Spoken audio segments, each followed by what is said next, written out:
Нови спортски сали, повеќе наменски и тениски терени, фитнес зони, фудбалски игралишта и останати спортски објекти се реализирани проекти кои представуваат голем чекор напред во подобрување на условите за професионално и рекреативно спортување. Преку инвестирање во спортската инфраструктура се создаваат услови за спортски развој, не само на младите, туку во исто време и на сите граѓани да спортуваат. ВМРО ДПМН ја одржа панел дискусија поврзана со инвестициите во спортот, на која беше истакнато дека владата предводена од ВМРО ДПМН се погрижи за развој на масовниот и на врвниот спорт во нашата земја. Започнавме секако со реализација најпрви на проектите за изградба на 35 спортски сали на целата територија на Република Македонија, но тука не застанавме, не само што ги изградивме 35, односно вкупно 37 само преку Агенцијата за млади и спорт, и Министерството за образование и наука исто така се вклучи во акцијата за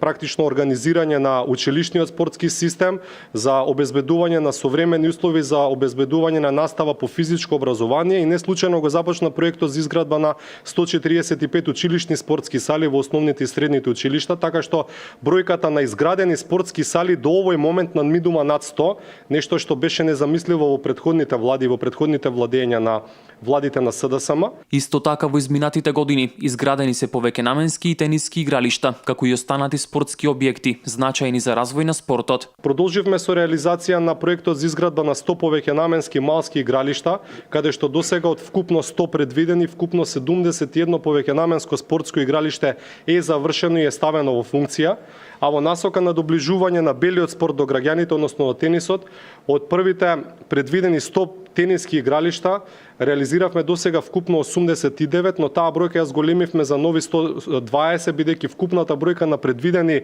тениски игралишта кои што требаше владата на ВМРО ДПМН да ги изгради некаде до крајот на 2019 година, требаше да изнесува вкупно 120. Покрај тоа, во последните неколку години постепено се зголемуваат и стипендиите кои ги доделува Агенцијата за млади и спорт секоја година на врвните спортисти кои ќе остварат врвни резултати на меѓународната спортска сцена. Секоја година, почнувајќи од 2008 година, започнавме со доделување на 500 стипендии за млади и талентирани спортисти, популарно наречената стипендија Спортска надеж, каде 500 млади луѓе секоја година добиваат во некаде по просек околу 700 евро, односно преку 44.000 денари, бидејќи 10 месеци добиваат по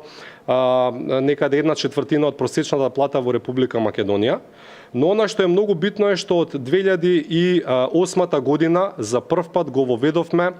највисокото национално спортско признание, со кое што ги вреднуваме успесите на нашите врвни спортисти кои што достојно представиле Република Македонија на меѓународната спортска сцена. Тоа е онаа популарна спортска пензија, која што значи доживотен паричен надоместок на сите спортисти кои што оствариле врвни спортски резултати. На дискусијата, сите дискутанти се согласија дека за да се развива спортот, потребно е директно да се инвестира во него, нешто што владата на ВМРО ДПМН, како што беше истакнато, редовно го правеше.